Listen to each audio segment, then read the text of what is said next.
Welcome to the Steel City, where above the surface and below the water, history intertwines.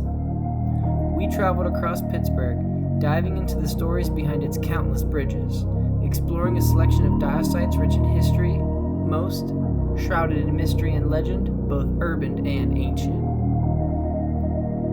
We navigated through some of Pittsburgh's most challenging neighborhoods to uncover what lies beneath, keeping in mind the sacred nature of its many rivers, waters that have been cherished for thousands of years. Then, we set out to a remote Army Corps lake where we're not even sure if diving is allowed, but it's a known criminal dumping site that hasn't been searched in years, so we gotta take a look for ourselves.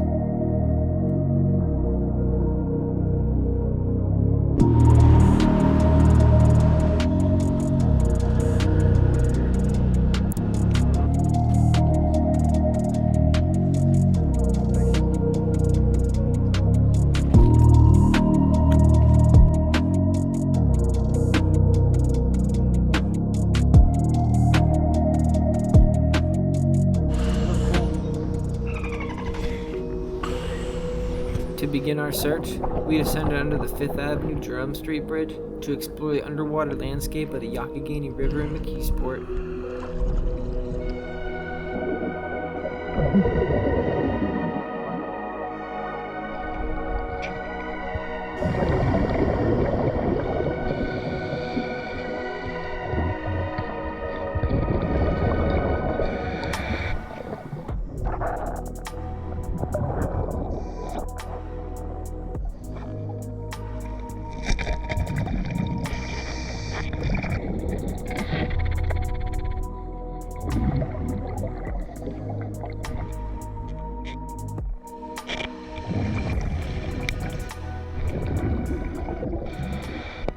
There's an overwhelming amount of finds under the two bridges here. I didn't think we would find this much stuff, but I knew we would find something, because this site has a deep history. The McKeesport Rail Bridge supports a vast amount of freight as it crosses the Youghiogheny River heading in and out of the city of Pittsburgh, and it's done so for nearly 150 years. The bridge has been rebuilt at least once, but the current structure stands on the original foundation from the 1880s. The first 5th Avenue pedestrian bridge was built alongside the rail in the 1890s, creating this unique dual bridge crossing. But before this intertwining infrastructure was ever imagined, this was home to the Mingo Seneca of the Iroquois Confederacy, led here by their brave clan mother, Queen Aliquippa. It was here at the confluence of the Youghiogheny and Monongahela rivers that a young 21-year-old George Washington presented the great Native American elder, Queen Aliquippa, with a fur coat and a bottle of rum, a gesture highlighting her diplomatic role leading up to the French and Indian War. But long before these two great leaders met here, the Monongahela people thrived in the Pittsburgh area for over 10,000 years. Much remains a mystery about the Monongahela people. We don't even know what they called themselves or what language they spoke, but we know they lived in dome-shaped huts surrounded by village walls, and they ominously disappeared before European traders arrived.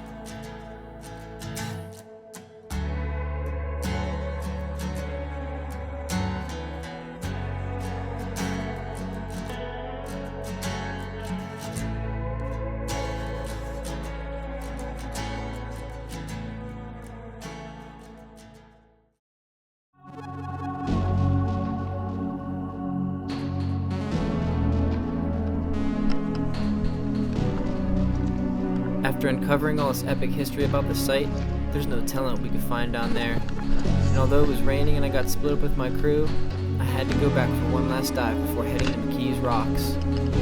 And I dropped my dive light down there yesterday and I gotta go find it.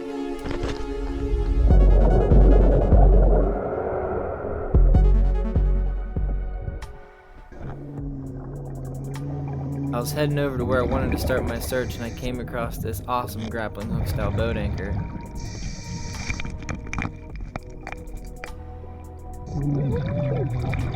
A find like this is great because I can use this out in the field.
I found my dive light, came across another interesting find or two, and then I bailed out of there.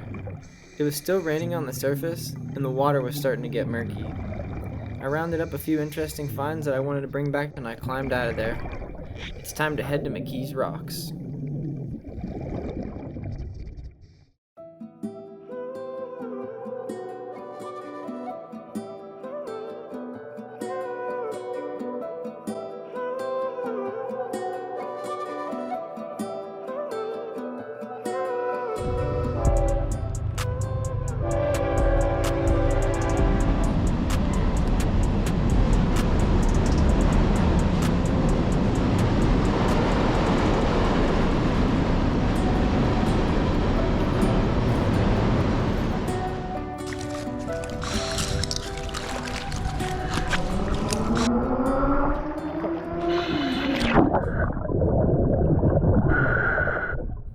Chartiers Creek, beneath the Carson Street Bridge, was deeper than expected.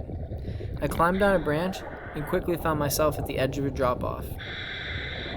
I made the jump, but was shocked when I dropped another 20 feet to the bottom of a dark rock gorge. In retrospect, it makes sense. The mouth of Chartiers Creek, where it meets the Ohio, is just 100 feet from the Carson Street Bridge.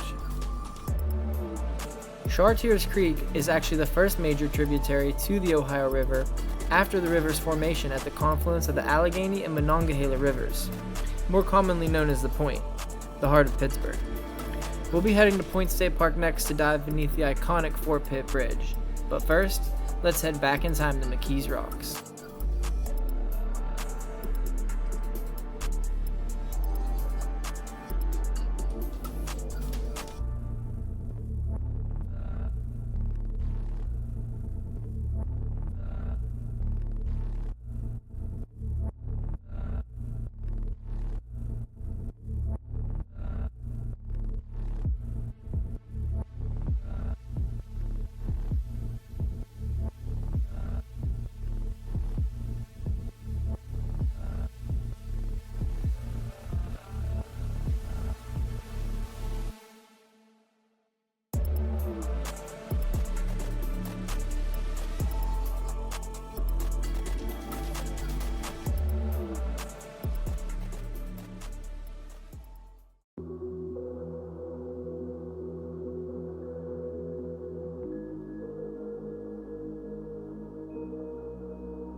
Got some artifacts here.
Bro, take it easy!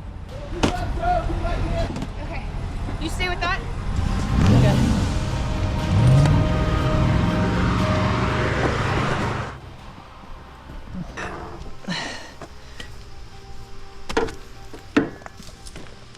Alright, that's everything.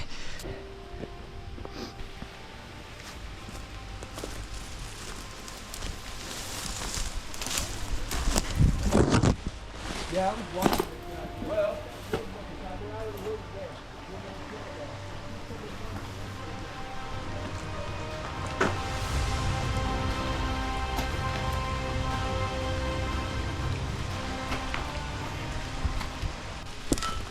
we set out to find this spot after coming across a photo online of a commercial diving team hired by local law enforcement.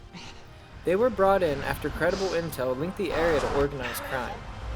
During their search under the bridge, they recovered multiple safes, motorcycles, an artillery shell, and a box of grenades. With the chance they missed something in nearly 10 years since the last known search, we had to locate it on the map and take a look for ourselves. A little bit.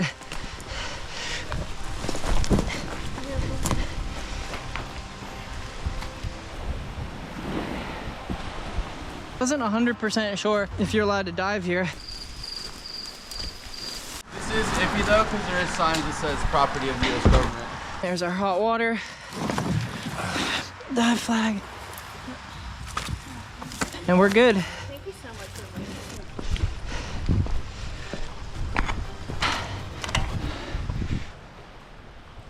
There was definitely some real shady looking section there. Yeah, it's like top to bottom.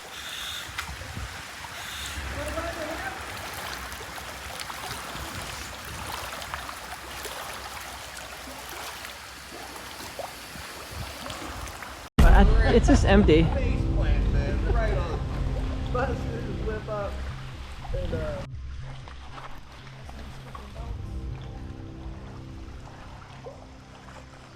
me to carry that weight?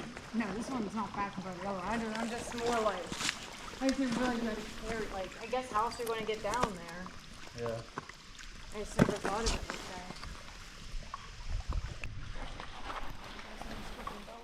that. Let's go to the studio. Alright guys, we're gonna go over some finds. What are you doing, man? I only brought up a couple cool items that I thought were interesting. There was so much stuff under that bridge, it was insane. Alright guys, obviously we found fishing lures and vape batteries. You always found us? Always find vape batteries. Always found big batteries in the river. This battery though, Oh, wow. looks like it's been down there a long time. That's a D or a C? Maybe a type D. It's a C, it's too small to be a D. This thing is ancient, at least 15, 20 years old. Probably 15. What else we got? Let's check out the grappling hooks. So this is another grappling hook boat anchor. Someone made this out of some polypropylene line. This kind of line's nice because it floats. This is a pelican hook from a fall harness. Spliced this line on there, and I'm assuming they were using this as a grappling hook anchor. Under the same bridge, we found this grappling hook. Pretty cool. It has all the rigging. Whoever set this up definitely knew what they were doing. If you're trying to rope to the scene like Batman, this is definitely your anchor. This is an anchor that's made for rock. Hooked onto something real good, you obviously can't come up on it. It has this cable on it here, so you can change your reach on it and then pull it up like that. Pull it up from the front so it can't really get fouled up. It's a good find. Alright, over to the antiques. It looks like it's been down there a long time. This might have been a skeleton key, and then it got sheared off in the lock. I don't know how old this is, but this solid bronze actually.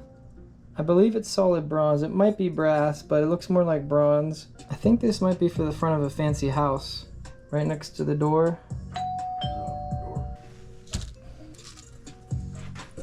And now this find, this is awesome. This is a genuine antique right here. I thought it was a license plate when I first found it. This is like the original public telephone system in the United States. I remember Bell telephone. Bell system, public telephone. This looks like it was damaged in a fire. And also, I found this beach glass and these under the Fort Pitt Bridge. This is also evidence of extreme heat, some kind of fire in the city. How else are these letters gonna get melted like that? Because this is porcelain.